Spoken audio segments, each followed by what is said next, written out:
Hello students, in this lecture will see interrelationship between parameters और दो derivation अपने को करने के हैं z to y and y to z। Meaning क्या? If you know the z parameter you should be able to calculate y parameters and let's say for some network if you know the y parameters you should be able to calculate z parameter. So last lecture में इसके लिए मैंने आपको technique बोल दिया था। क्या technique था? आपको यूज करने का है क्रेमर्स रूल। अच्छा, अभी इसमें कौन से पैरामीटर किधर लिखने के हैं ये चीज ध्यान में रखो, ये काफी इंपॉर्टेंट चीज है। z parameters in terms of y parameter. Statement देखिए क्या दिया है, z parameters in terms of y parameters means you know y parameters, you are aware of y parameters and you will be calculating z parameters. आपको y11, y12, y21 और y22 मालूम है, you know. You are supposed to calculate Z11, Z12, Z21 and Z22 in terms of Y parameter. So जो parameters मालूम रहते हैं उसको आपको लेफ्ट में लिखने का है, जो पैरामीटर कैलकुलेट करने के इन टर्म्स ऑफ वो आपको राइट में लिखने के है। ओके, ये पहले चीज ध्यान में रखिए। ऐसा क्यों? तो ये इक्वेशन खाली आप कंपैरिजन पर्पज के लिए रखोगे और प्रोसेसिंग किसके ऊपर होगा? प्रोसेसिंग ये दोनों इक्वेशन के ऊपर होगा। अब प्रोसेसिंग मतलब क्या? आपको ऐसा कुछ इक्वेशन बनाने का इससे कि V1 आप कैलकुलेट करें इन terms of I1 and I2। तो मैंने आपको बोला है क्रेमर्स रूल यूज करो, आपको ये कन्वर्जन आ जाएगा। बेसिकली ये कन्वर्जन है Y to Z। You know Y parameters and you are calculating Z parameter, but ये एग्जाम में ऐसा दिया जाता है evaluate Z parameters in terms of Y parameters. So आपको मालूम होना चाहिए कि आप किधर से क्या कैलकुलेट करने वाले हैं। सो क्रेमर्स रूल है, तो आप समझिए कि ये V1 V2 को आप x और y समझिए। ओके, और अगर x और y कैलकुलेट करने का है तो आप क्रेमर्स रूल कैसे अप्लाई करते हैं? सो लेट से मुझे V1 कैलकुलेट करने का है तो मेरा क्रेमर्स रूल में फॉर्मूला हो जाता है डेल्टा 1 बाय डेल्टा। डेल्टा कौन है? तो डेल्टा है y पैरामीटर्स का ये डिटर्मिनेंट। सो y11, y12, y21 और y22 ये डिनोमिनेटर में आ गए। डेल्टा 1 कैसे आएगा? सो replace first column by these constants. Constant मतलब इधर आ जाएंगे I1 I2 आ जाएंगे। ये मैं इक्वेशन के ऊपर काम कर रहा हूँ, इसके लिए मैंने I1 I2 को कांस्टेंट नाम दिया है। हाँ, और इधर आ जाएगा y12 y22। ये सेकेंड कॉलम ऐसे ही रहता है, खाली फर्स्ट कॉलम को आपको रिप्लेस करने का रहता है। तो क्या V1 का इक्वेशन आप लिख सकते हैं? हाँ, इजीली लिख सकते हैं। न्यूमरेटर हो जाएगा मेरा y22 I1 minus y12 I2 और डिनोमिनेटर क्या हो जाएगा? y11 into y22 minus y12 y21। क्यों नहीं लिख रहा हूं? क्योंकि मैं इधर इसको सिंपल नाम दे दूंगा डेल्टा y। सो V1 का इक्वेशन क्या हो जाएगा? देखो अभी y22 by delta y I1 minus y12 divide by delta y I2। So V1 का इक्वेशन I1 I2 के टर्म्स में आ गया है, तो कंपेयर करो ये। सो Z11 का कोएफिशिएंट है I1, राइट हैंड साइड है V1। सो Z11 क्या हो जाएगा? सो Z11 आपको मिल गया, Z11 रहेगा ये, वो रहेगा y22 by delta y। Z12 क्या होगा? सो Z12 होगा आपका coefficient of I2। Coefficient of I2 क्या है? बी केयरफुल, नेगेटिव साइन भी है उधर, y12 divide by delta y। सो अगर y पैरामीटर्स मालूम है तो आप ये दो z पैरामीटर कैलकुलेट कर सकते हैं। अच्छा, अभी ये बाकी है Z21 और Z22 कैलकुलेट करने का। वो कैसे कैलकुलेट करेंगे? तो इसके लिए आपको जैसे इधर आपने V1 फाइंड आउट किया, V2 भी फाइंड आउट कर सकते हैं। क्रेमर्स रूल से V2 कैसे आता है? क्रेमर्स रूल से V2 आता है डेल्टा 2 बाय डेल्टा करके। डेल्टा कौन है? डेल्टा है डिटर्मिनेंट ऑफ y पैरामीटर्स। और न्यूमरेटर कौन है? न्यूमरेटर है आपका रिप्लेस y, ये V2 लिखा है, डेल्टा 2 लिखा है, replace second column by constant. Constant कौन है? तो I1 I2। सो इधर आ जाएगा आपका I1 I2 और फर्स्ट कॉलम वैसे के वैसे रहेगा y11 y21। चलो वो न्यूमरेटर को सॉल्व करो। ये डिटर्मिनेंट है, मैट्रिक्स नहीं है, डिटर्मिनेंट है। तो डिटर्मिनेंट करते तो कैसे आ जाएगा ये y11 I2 minus y21 I1 और डिनोमिनेटर को क्या लिखेंगे? इसका प्रोडक्ट माइनस इसका, ये दोनों का प्रोडक्ट, तो उसको सिंपली हम लोग लिख सकते हैं डेल्टा y। अभी V2 का इक्वेशन आपको केयरफुली लिखने का। क्यों केयरफुल लिखने का है? पहले आपको I1 आना चाहिए। सो इसमें I1 आ जाएगा, कोएफिशिएंट ऑफ I1 हो जाएगा y21 by delta y I1 plus y11 divide by delta y I2। ये I1 I2 ये ऑर्डर में अरेंज किया है, so that when I compare I will get Z21। So Z21 क्या हो जाएगा, तो Z21 रे हो जाएगा ये minus Y21 by delta Y, और Z22 कौन हो जाएगा, Z22 हो जाएगा Y11 divide by delta Y।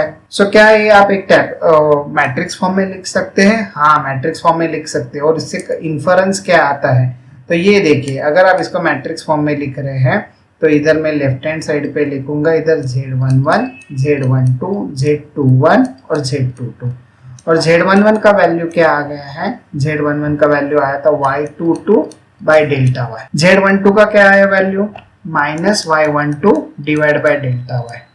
ये डेरिवेशन अगर आप अच्छे से करोगे सेकेंड डेरिवेशन भी आपका आ ही जाएगा, आप इजीली कर सकते हैं, minus Y21 divide by delta Y, और इधर आ जाएगा Y11 बाय डेल्टा Y। तो अगर आपको मैथमेटिक्स अच्छे से आ रहा है तो आप ये देख सकते हैं कि Z पैरामीटर, इधर जो Z पैरामीटर है वो कौन है, तो ये है Y पैरामीटर के इनवर्स, Y मैट्रिक्स का इनवर्स। कैसे इनवर्स हो गया, तो आपको मैथ्स में पढ़ाया जाता है कि अगर आपको कोई भी मैट्रिक्स दिया, लेट से A B C D ऐसा 2x2 मैट्रिक्स दिया है, और आपको अगर इसका इनवर्स फाइंड आउट करने का है, इसका इनवर्स, तो इसका इनवर्स फाइंड आउट करने के लिए क्या टेक्निक रहता है 2x2 के लिए, तो आपको मालूम है ये मेजर डायगोनल एलिमेंट पहले चेंज करो, और माइनर डायगोनल एलिमेंट के लिए आपको निगेटिव साइन लगाने का रहता है, और इसके बाद हर एक एलिमेंट को उसके डिटर्मिनेंट से डिवाइड करो। सो ये d by delta minus b by delta minus c by delta और a बाई डेल्टा हो जाएगा। तो देखो वही आपने किया है, y मैट्रिक्स एक्चुअली ऐसे रहता है y11 y12 y21 और y22। तो इसका इनवर्स फाइंड आउट करते हैं तो ये आ जाता है जो z पैरामीटर्स है। अभी समझा, ये y22 y इसका divide by delta y minus y12 y21 और y11 ये कैसे आ रहे हैं। सो y मैट्रिक्स का इनवर्स फाइंड आउट करते हैं तो z मैट्रिक्स आ जाता है। ये मैट्रिक्स इनवर्स है, नॉट इंडिविजुअल एलिमेंट को आपको रेसिप्रोकल लेना। तो चलो अभी हम लोग सेकेंड डेरिवेशन के लिए जाएंगे, y parameters in terms of z parameter. तो इसके लिए मेथड वही है, आपको सॉल्व करने का है क्रेमर्स रूल से। ये ऊपर का स्टेटमेंट बोलता है कि you know z parameters and you are calculating y parameter. तो जो मालूम है पैरामीटर्स उसके इक्वेशंस आपको लेफ्ट में लिखने के, और जो कैलकुलेट करने के रहते हैं उसके इक्वेशन आपको राइट में लिखने के। आगे जो भी डेरिवेशंस है उसमें यही टेक्निक फॉलो किया जाएगा, जो मालूम है पैरामीटर्स वो लेफ्ट में, और जो कैलकुलेट करने के पैरामीटर्स वो उसके इक्वेशंस राइट में लिखो। चलो अभी इसमें ऐसे अगर आपको I1 फाइंड आउट करने का है, I1 और I2 को आप ऐसे समझे कि ये XY है और क्रेमर्स रूल अप्लाई करें।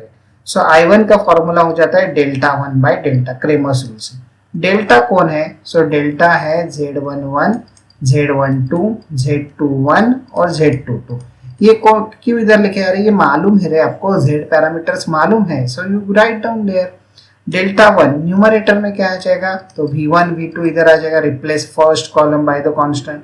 सेकंड इसमें क्या आ जाएगा, Z12 और Z22 आ जाएगा। तो इसको आप सॉल्व करो, सो ये हो जाएगा Z22 V1 minus Z12 V2, और डिनोमिनेटर को मैं क्या लिखूंगा, करेक्ट मैं इधर लिखूंगा डेल्टा Z।